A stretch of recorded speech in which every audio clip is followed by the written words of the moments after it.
Hello, and welcome to Tech Total Access. I'm Rachel Franks. And I'm Tamia Bells. On today's show, we'll be recapping games from each and every one of our Hokie sports teams. The defense recorded 10 sacks, and the offense made several big plays in the spring football scrimmage held in Lane Stadium on Monday evening. Defensive end James Gale led the defenders with 3.5 sacks, while quarterback Logan Thomas led the offense with 164 yards passing. There were no touchdowns in the scrimmage, and the first-team offense went up against the first-team defense on just 3 series. The only scores came on 2 short field goals by Cody Journell. Offensively, Thomas completed the 7 passes, including a 46-yard pass to G.J. Coles.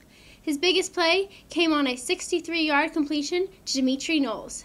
He was also only sacked once, as Tech's first-team offensive line held up reasonably well.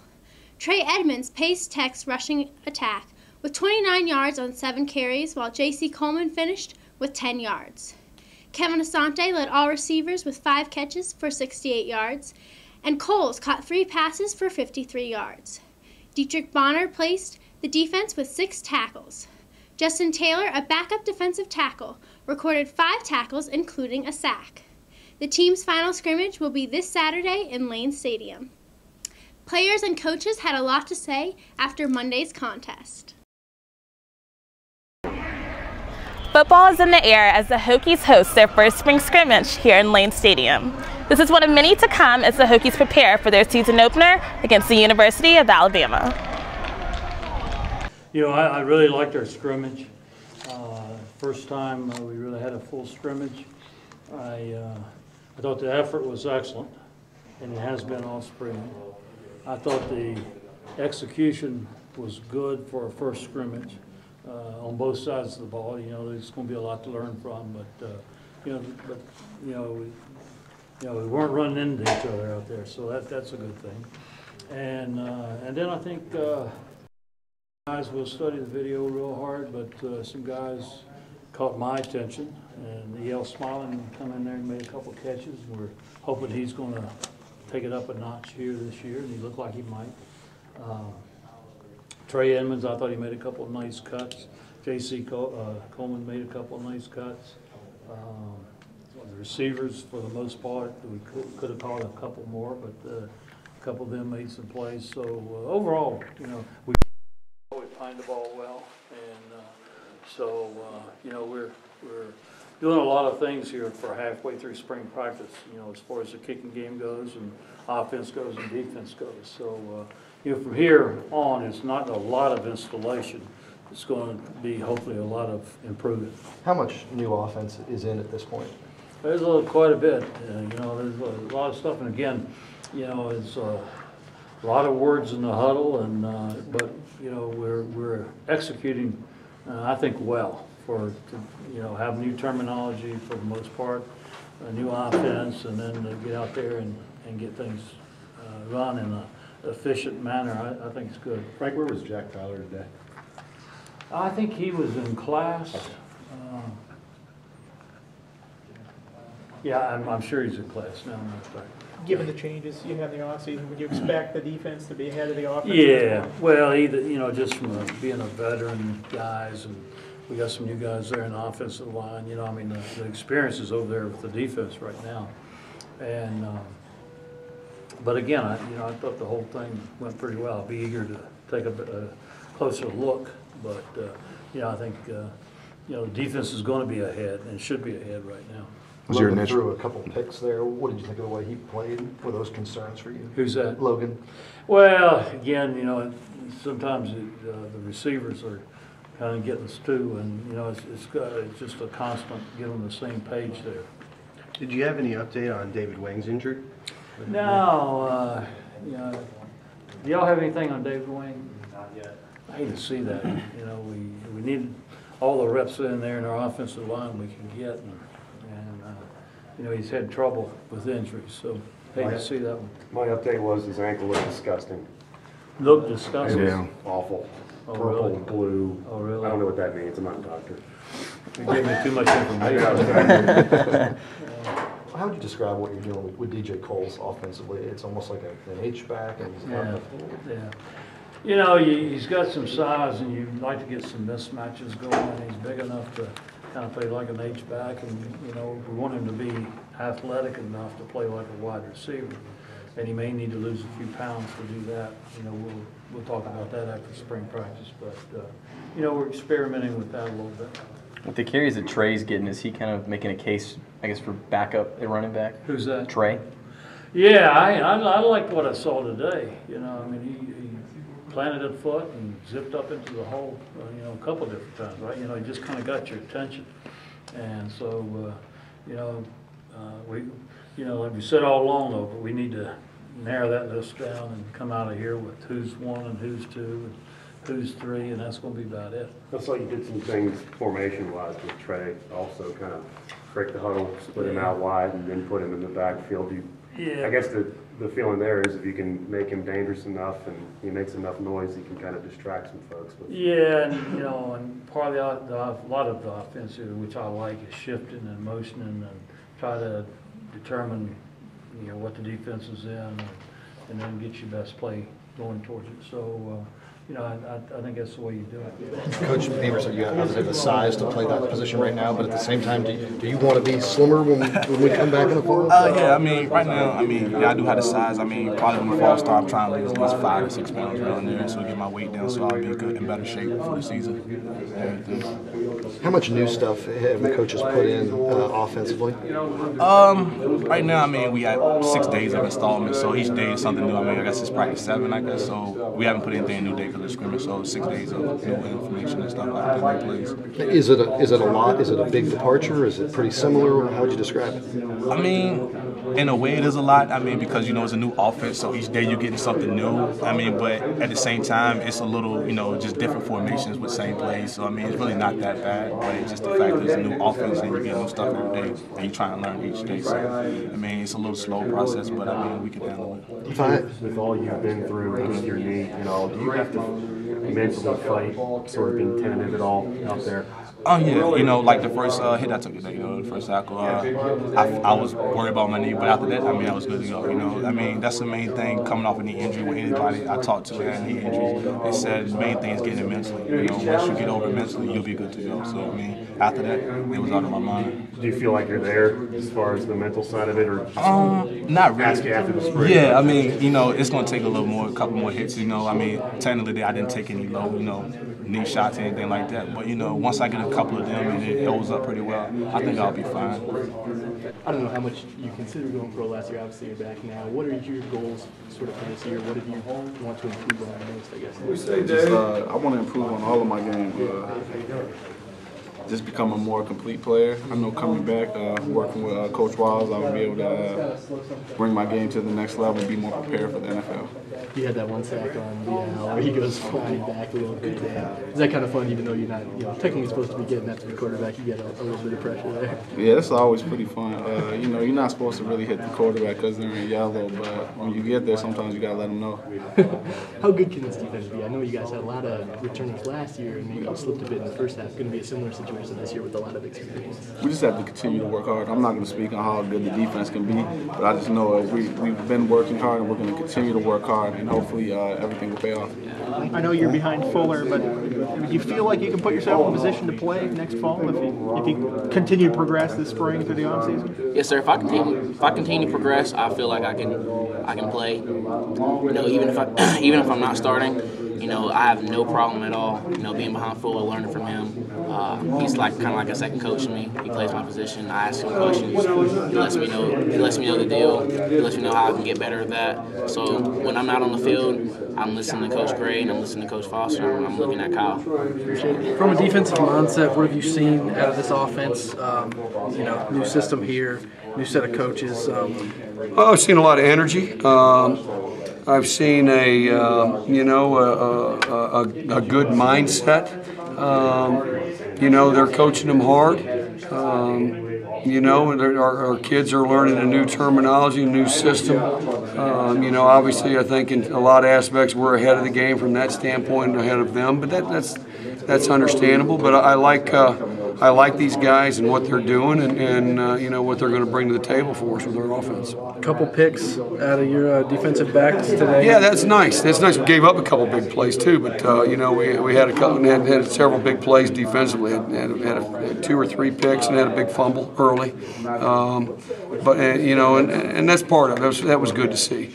You know, but I like the way we're playing right now. I like the way we're competing against each other, both sides of the ball. And you know, we've only been through, you know, some of these guys. This was their 7th practice, so you know, a lot of young guys for us. We played a lot of young people today. Even with our first defense, there was a lot of young defensive linemen getting reps. That, you know, we're trying to develop some depth and find out who can play a little bit and let them gain some experience playing. And you know, they can see themselves on film and learn from it and grow from it. And how good is it to see Antone out there, you know, kind of popping around a little bit on that knee and walking around? Well, yeah, I mean, I'm excited to have him out there because, you know, he's trying to help those guys, and we got to keep him not too close. I don't want to get rolled up in and delay his, you know, his recovery. But yeah, well, you know, he's a guy that's working at it, and you know, I'm counting on seeing him, you know, back pretty early, you know, hopefully for that first ball game. Thanks, Coach. Yeah. How do you describe what you're doing with DJ Coles? It's like an H-back, and you've got him in the backfield. We're putting them all over. We're just trying to find the niche of trying to get the best 11 on the field. We're, just like I said, extremely simple right now. We're very, very base. Like some of those 3rd down situations, we don't have all the 3rd down even close to it. So what we wanted to see today, what we were trying to, is get the kids to play really hard, play together, handle the no talent issues, which we still have a ways to go. We're still making way too many mistakes, turning the ball over still, and jumping off sides, all the things that can absolutely kill you. But they're learning, they're getting better, and I think whenever we get to the fall and get the whole thing in, I think we'll be all right. You said night and day with Logan. Where's he really made the biggest strides? I think he's really got a really good sense of body position. And he's worked on body position, getting his body in position to throw to the primary receiver rather than having his body here whenever it should be to the left. I think his release is quicker. He's getting the ball out of his hands. He's upright in the pocket. And are we there yet with him? No, but we're making strides, and I think he's going to be. He's improved in these 6 days as fast as anyone I've ever been around. So I think he's gonna if he keeps going and keeps working, keeps grinding. And of course, I'm not gonna tell him all these good things, you know. But I like him a lot. I think he's gonna be a heck of a player. You had Edmonds out in the slot and moved him around. How much is being sort of multiple without changing your personnel? It's really important. It's really important anytime that we force teams to make a decision if they're going to play nickel or not play nickel. I think that's a huge advantage. We're ways schematically. We were doing things out there on down and distances that we would never do, but we don't care. We just want to see these guys play, see how they handle the lights. Coach said there wouldn't be too much more installation, I guess, the rest of the spring. So what is kind of the focus these last couple of weeks on? I guess just to perfect the stuff that we're doing. But the stuff that we are installing is a big thing of our playbook, and what we do is we'll build off of it in the fall. So we'll have our basics down, and then we'll build off of it then. Gotcha. How do you describe what you guys are doing with DJ Coles? Like an H-back? Yeah, well, you know, we're going to try to get DJ the ball. He's a great player. He can do a lot of different things, especially with the body that he has. And so we're going to play him in like an H-back position, move him around a little bit, and trying to create mismatches, and you know, a little bit like our Aaron Hernandez. What happened on the 2 interceptions today? Were they mistakes or receiver routes? Well, the first one, I guess, down towards the end zone, that was something new Coach kind of threw at us right then and there. So that was my first time repping it. And then the second one, Kyle made a great play, but also he could have done a little better on the outside. So it's something, obviously everything's correctable, and like I said, we come away from it very encouraged. What did you think about the way you threw the ball today? I think y'all could tell that the ball came out of my hand well. I was hitting the spots, so I can't complain at all. I'm very excited, and you I was moving in the right direction. It was breezy in the stands. Was it breezy down on the field, or was it when? It was a little, not on the field, but once the ball got in the air, you could tell that it took a different path. But you know, it's something that you adjust to. That's part of the game. Just in practice, I mean, where have you seen the most improvement for you personally after working with left foot here for a little bit? My accuracy, definitely. I'm putting the ball where I want it, and I'm putting it with a lot of velocity as well. And it's making it easier for the guys to catch and then turn and run with it. And so that's the biggest improvement. That's what I need the most improvement in. Was it as simple as just kind of cleaning up some footwork and mechanical issues and things like that? Yeah, that's all it was. A lot of it was just putting my body in the right position to throw. How difficult is that to sort of break down a natural throwing motion like that or tweak things like that? Well, we didn't really try and work on anything with the upper body, except for relax my hands a little bit. I would be gripping it a little too tight. But other than that, nothing upper body. Everything else was literally it was just putting your hip and your shoulder and your foot in the same position, in the right position to throw the ball, and that's all it was. How challenging is it for you at this stage in your career to sort of switch gears to a guy that speaks a little bit of a different language from what you've been used to, at least with a coordinator and a quarterback's coach? It's not too bad at all. You know, I've kind of graduated, so I have enough time on my plate to where I can, do enough studying on my own, and then I can be in the office as much as I need to. So it hasn't been bad from that standpoint at all. I guess the only difference is the way they coach. He's a little bit more upbeat than Coach Hokie was, and I think it's something good for me. I get a different view of things and a different way of teaching. We look forward to watching the Hokies as they continue to prepare for their season opener against the University of Alabama. I'm Janae Green reporting for VTTV.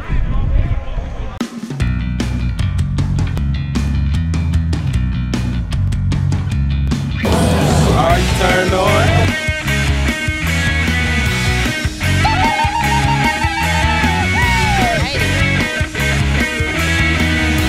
Are you turned on? Hit it! Are you turned on? VTTV. Yeah.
I am the CT reporter. I'm the news reporter, the features reporter, and the sports reporter. I am the eyes and the ears. I thought I should get involved because I wanted to make, as cliche as it sounds, a difference in my university. And the way that I could easily have found myself in doing that was not joining the student government and not being a part of any clubs or fraternities or sororities, but it was informing the students about their own university every day.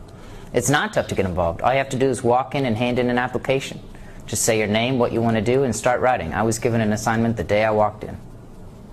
My name is Taylor, and trust me, you don't know what you're missing.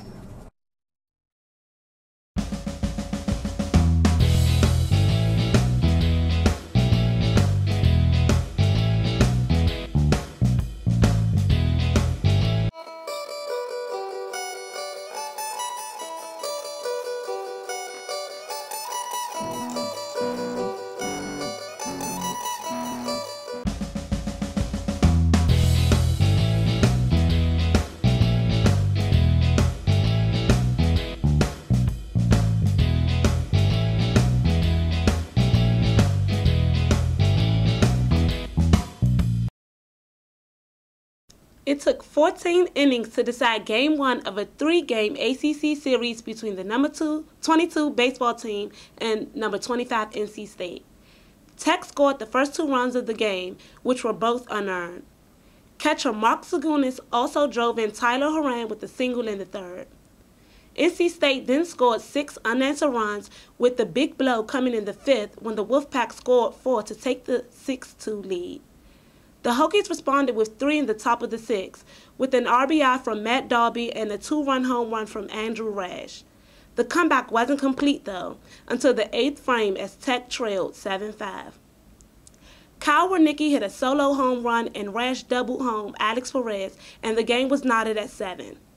The game stayed tied for 5 innings before the Wolfpack handed the Hokies their first extra inning loss of the season. The 2 teams returned to the field on Saturday. In that game, Tech took an early lead only to see it slip away, as the Hokies unable to make a comeback against the Wolfpack. Tech got an early RBI double from Chad Morgan, scoring Alex Perez for the first run of the game. An RBI double from Chad Pinder that plated Morgan helped the Hokies to take a 2-0 lead in the 3rd. NC State tied that game in the bottom of the 5th, but the Hokies answered with 2 more runs in the top of the 6th. However, the Wolfpack mounted a 2-out rally in the bottom of the frame to seize control of the game. The Hokies failed to score any runs while consistently keeping the bases loaded, which resulted in a second loss to the Wolfpack by a score of 13-4. The teams finished up the series on Sunday. In that game, the Wolfpack scored 4 unearned runs in the 8th inning and took the final game of the series over the baseball team 7-3. The Hokies once again jumped out to a 2-0 lead, only to see their lead eliminated a few frames later. Tyler Horan and Mark Zagunis both reached base to lead off the 2nd. A single by Chad Morgan then drove the 2 in to give Tech a 2-0 lead. However, the Wolfpack answered with 3 runs in the 3rd to seize control of the game. NC State kept the Hokies off the scoreboard over the next 3 frames, but Horan and Zagunis helped tie the game at 3 in the 7th. Each single to put runners on the corners, and Brendan Hayden hit a sacrifice fly to score Horan and tie the game. Tech starter Joe Mantiply worked 6 frames and struck out 4 in his time on the mound, but was relieved by Clark LeBeaton in the 7th. He ended the frame with a strikeout, but a pair of miscues by the Hokie defense in the 8th plated the deciding runs. Tech played again this weekend against Longwood. VTTV's Ali Boker was on the scene as Tech took on Longwood.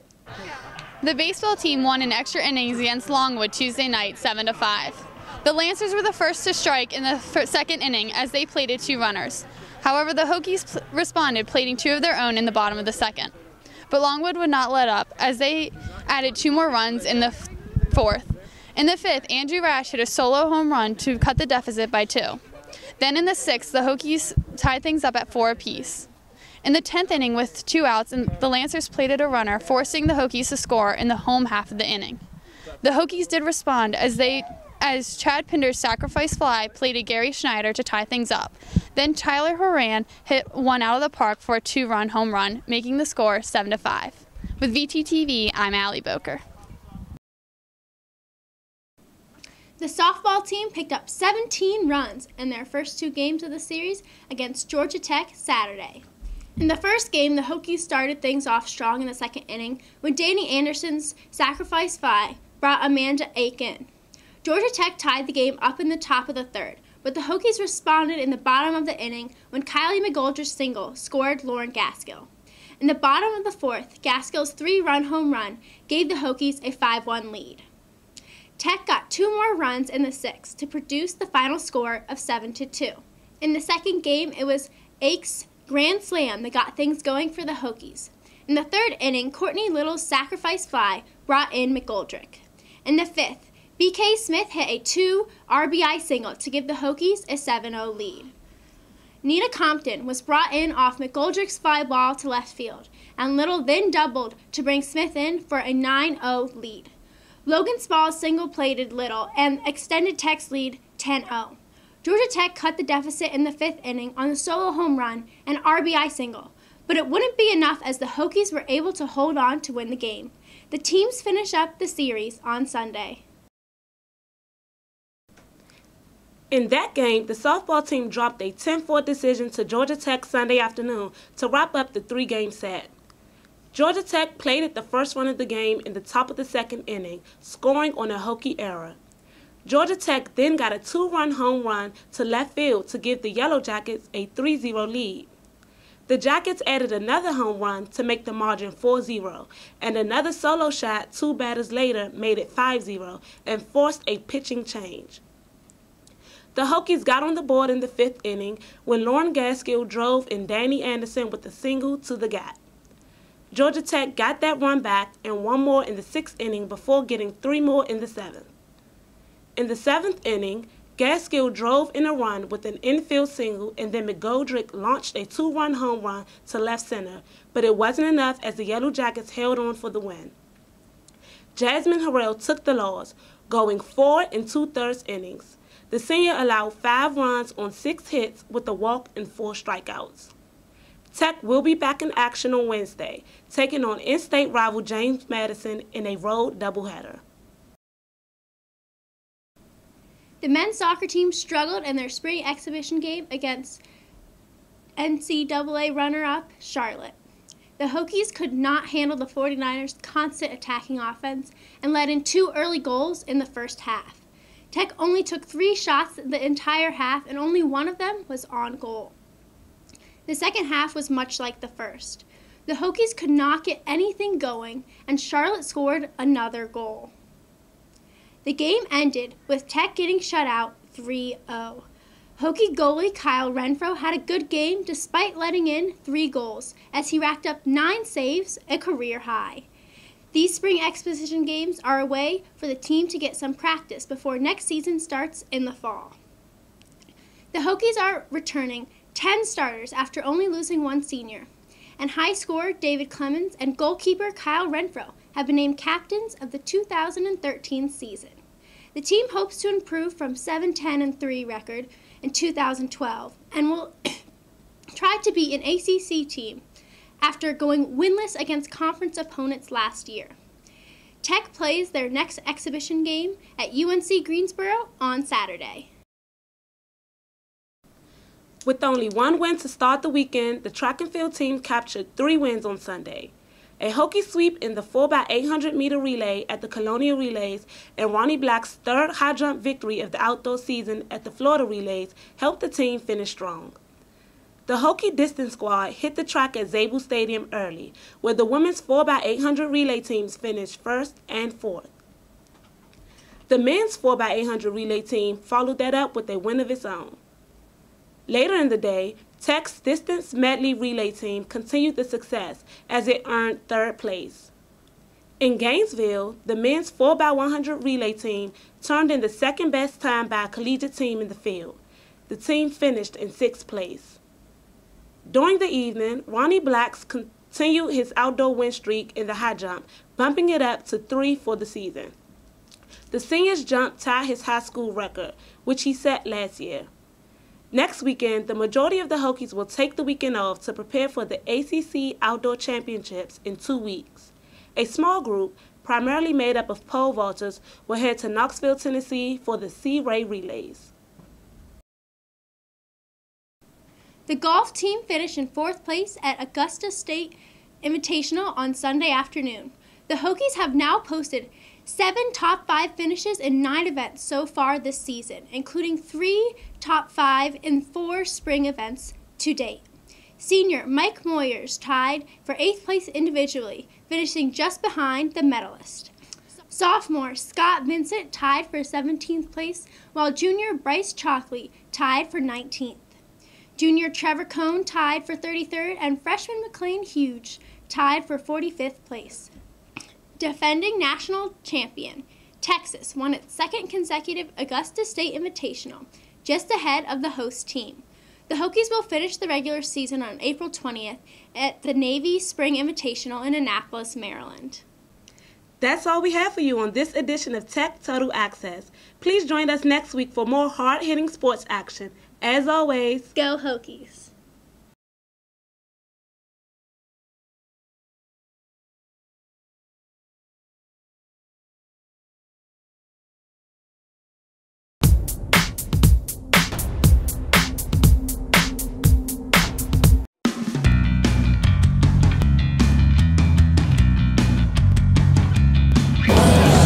turned on?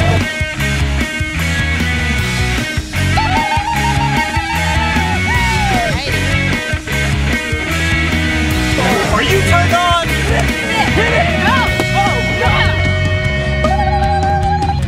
Are you turned on? VTTV.